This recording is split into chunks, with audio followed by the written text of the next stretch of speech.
Welcome everybody to the Stitch and Hustle podcast show. My name is Jacob with Leathercraft Nation. Today we're going to be talking about tips for balancing your work, your life, while having a side hustle. So we're going to jump right into it, starting out with you got to set clear goals and priorities. So if you're getting into a side hustle and you're working a full-time job, definitely stick around. We're going to be going over some things I think that could help you out. Could set a path, set a vision to help you succeed. So when I'm talking about setting clear goals and priorities, what do you want to make? What do you want to sell? Are you a woodworker? Are you wanting to make cutting boards? Well, how many cutting boards? What style of cutting boards? Do you want to engrave them? Do you want to get into the laser side of it?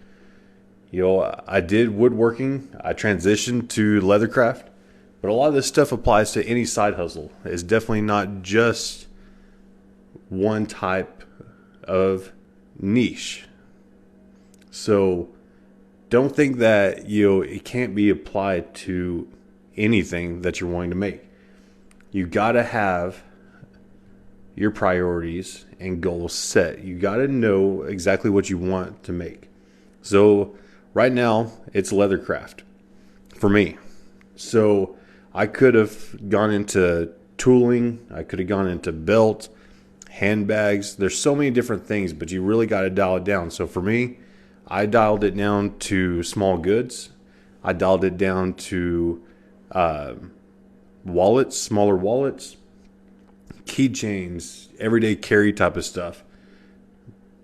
Mainly because I'm using the laser. I don't do tooling, but there's a lot of people out there that really like that. So if that is your goal to do tooling, definitely go for it. Be very specific what you want to make. Set clear goals. And then once you set that, prioritize it. Understand what products you're going to sell, what products you're just flat out not going to sell. Because one thing that once people see that, oh yeah, you're a woodworker, oh, that's awesome. I know you do cutting boards, but could you make me a dining room table with 6 chairs? Oh, and I want an epoxy table at that, and you've never touched epoxy in your life. No, I'm stepping back. I'm really niching down to cutting boards or whatever you're wanting to make. Don't go outside your goals just starting out.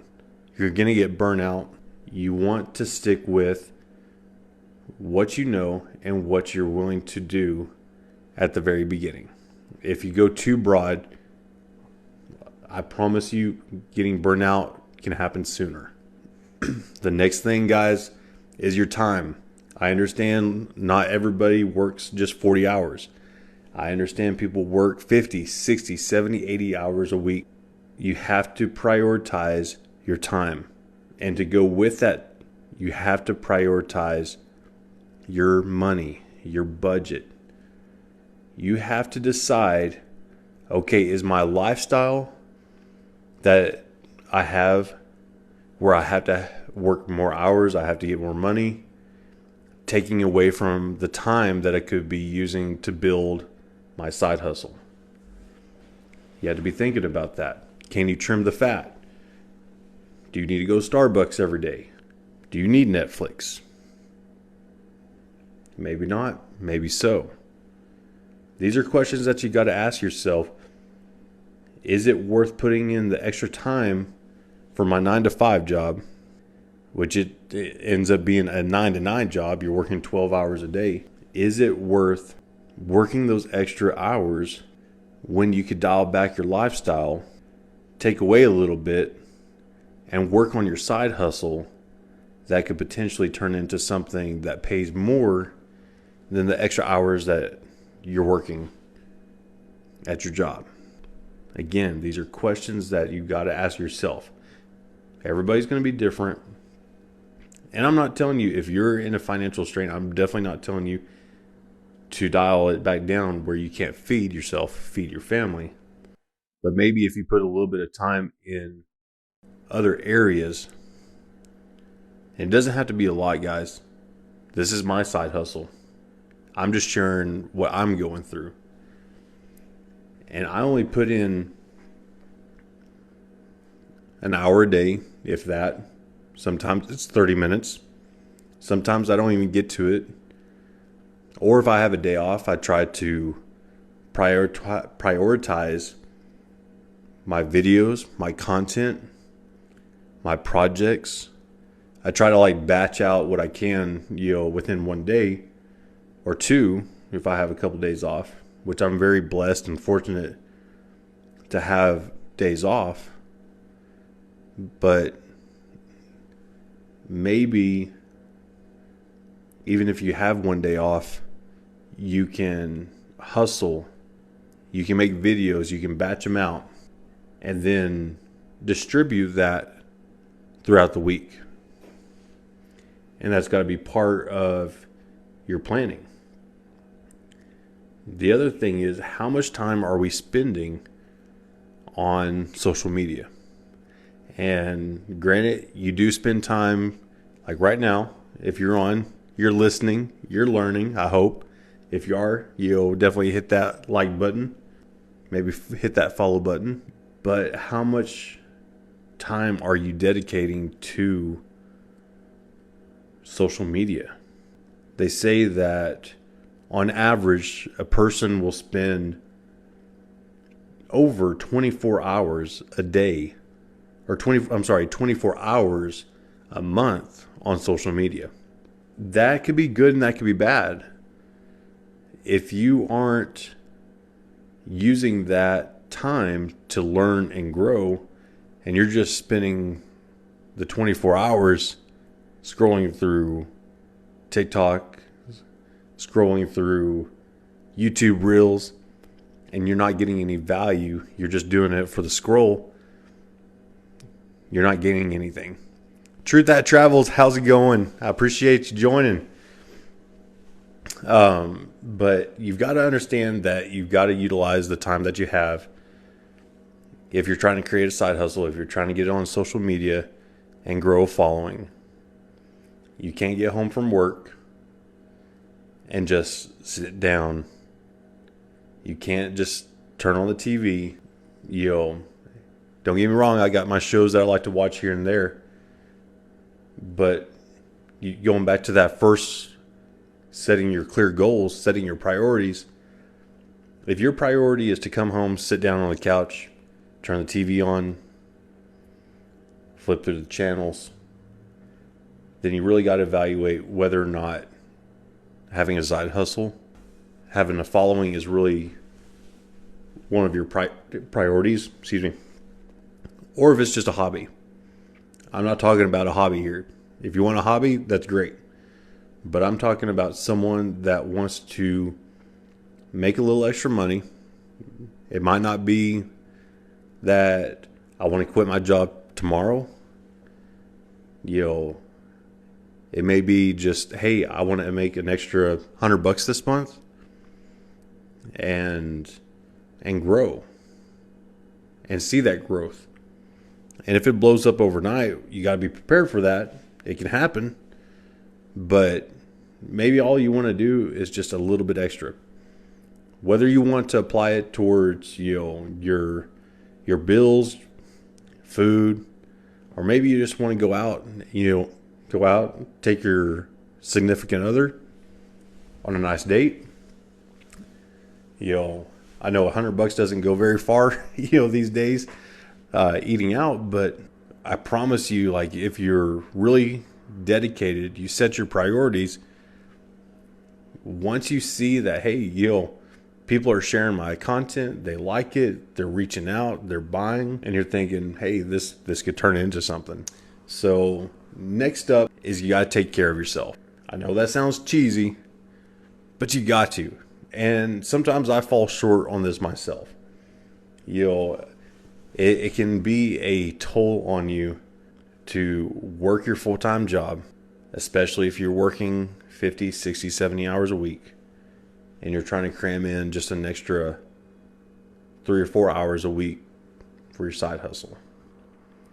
I get it. I know exactly what it's like to work a full-time job, come home, take care of your family, and then work on your side hustle. It's not easy. It's not going to be easy. If it was easy, everybody would do it. Not everybody does it, but it can be done. Everybody can do it. It's just not everybody has the willpower, in my opinion, to do it, but they can. How much sleep are you getting? I don't get a lot of sleep. It's this joke of, I'll catch up with it on the weekends or the days off. Are you exercising? I fall short on that too. So if you're doing it, great. I need to get to it. But stuff like that when you're not taking care of yourself, you don't have the energy, and you're not pushing forward, it makes it really difficult to have the energy to get off the couch. Yes, truth that travels. I do play frisbee with Cubs, so that's my exercise. It's not a whole lot, but that's my exercise. That's my hobby. Because anybody that's working on a side hustle, you got your day job, you got your side hustle. Your side hustle is not your hobby. You got to find something else to take your mind away from that, at least for a little bit. So like for me, playing frisbee golf it's like the escape from the regular job and the side hustle. So I do a little yoga here and then that's it. I think I need to try some yoga. Cub keeps talking about it, just something to relax, because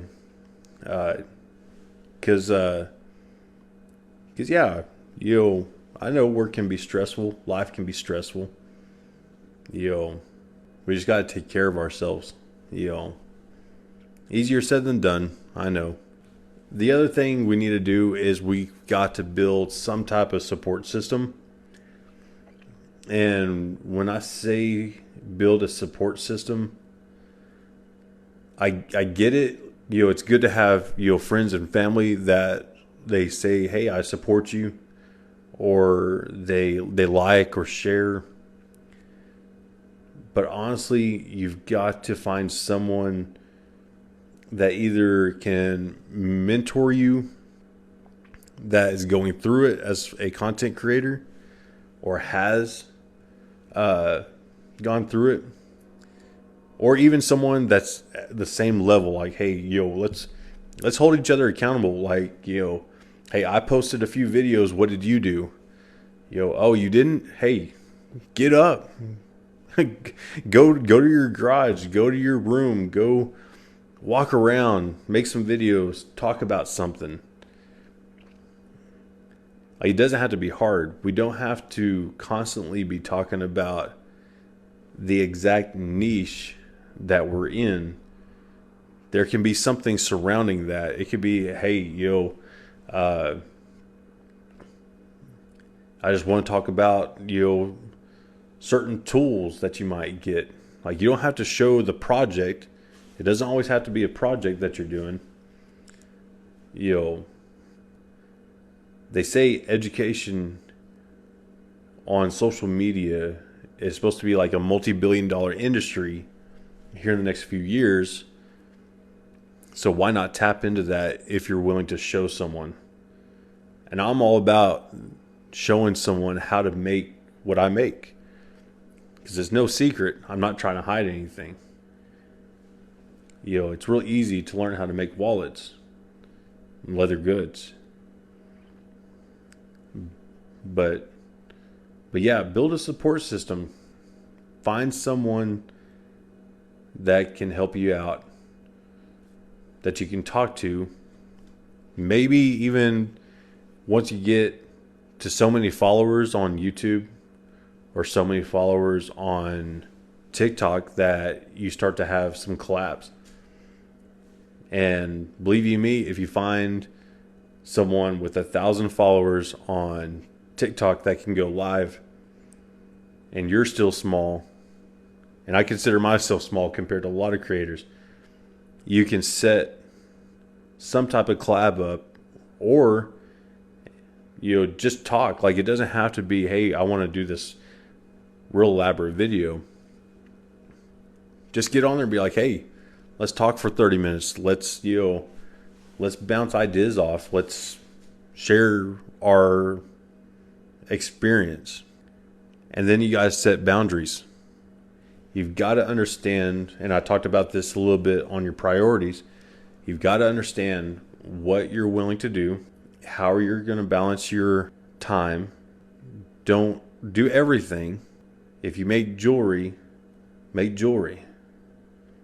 If someone reaches out and says, hey, do you do handbags or any type of, apparel, it might be more beneficial to outsource some things. It might be beneficial to have some type of affiliate marketing with Amazon or other companies where you can show people products that you trust, that you've tried, and you get a kickback from those companies. Be careful with that. Don't just have anything and promote everything. Be very specific about, you don't want to make jewelry and then you're promoting, something that has nothing to do with that niche. So think about that, when you're getting everything together. But work-life balance, family, whatever you got going on, it can put a strain on you. If you're going out on the weekends, going to the movies, you might have to pick and choose and be like, hey, yeah, it's great to go out with friends, but this isn't, at least for me, it's not for a short-term goal or a short-term investment. If you're in this for a short-term investment to do it here and there, then it's a hobby, in my opinion. I'm here for a long investment. I've been doing the leathercraft for 8-9 months now after I shifted gears with the woodworking, and you just got to show up. You got to understand that you got to set time aside. You can't just expect it to show up, because if you don't show up, it's not going to show up for you. Make some posts, make some videos. If you're afraid of making videos, just make them. Don't be scared. They're going to probably suck at first, unless you're, used to making videos, some type of production videos. But the average person, those videos might not be that great. But it's okay. Whatever your side hustle is, show people what you're wanting to make. Build a relationship with people. Truth That Travels is right. Everybody's nervous at first, but you build confidence. You get to, I guess, open up a little bit. The other thing is, you do it long enough to build up that confidence in what you're talking about. I get it. Like, when I first started doing the videos, I was still learning, and I'm still learning, but I was really like, I have no clue what I'm making with the leather. And I watched a lot of videos. I did my research. I'm practicing, and I'm growing my channel as I'm learning.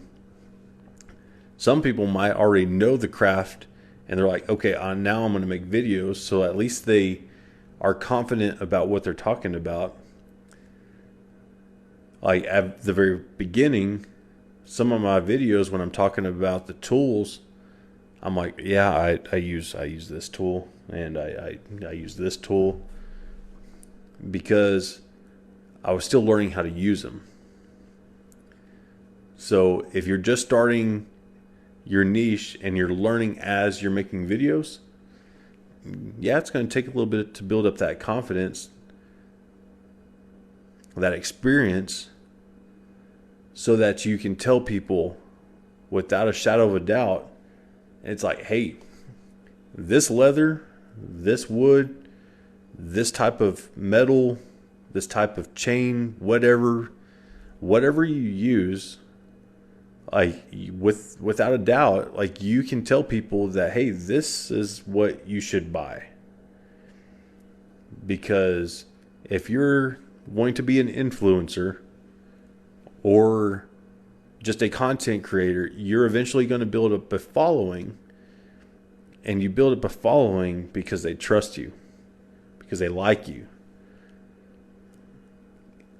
And if you're using stuff that you know is good quality, and you can convey that to the people that are watching, you're going to build that audience, I think, even faster. Being authentic, to me, is more important than just showing up and just spitting out content and saying, hey, this is what I use. Now, there's some stuff that I've tried.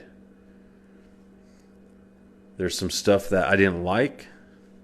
And most of the time I won't show it unless it's something that I think could help someone else avoid. If it is a tool that other people rave about, and you're like, why do they think this is so great? Because honestly, I don't. Well, I'm not being sponsored by anybody. I'm going to give my opinion. The other thing is, some leather crafters might be like, well, you need this tool, this tool, this tool to begin. Okay, well, my perspective, my suggestions might be a little bit different. And I can put a different spin on it, especially with me going through that beginning stages. And as I grow, I know what tools you need. I know what tools you don't need. I know where to put your money and how to spend it. People that say that they don't have enough time usually have enough time. You've got to utilize every bit of it if you're wanting to grow your side hustle.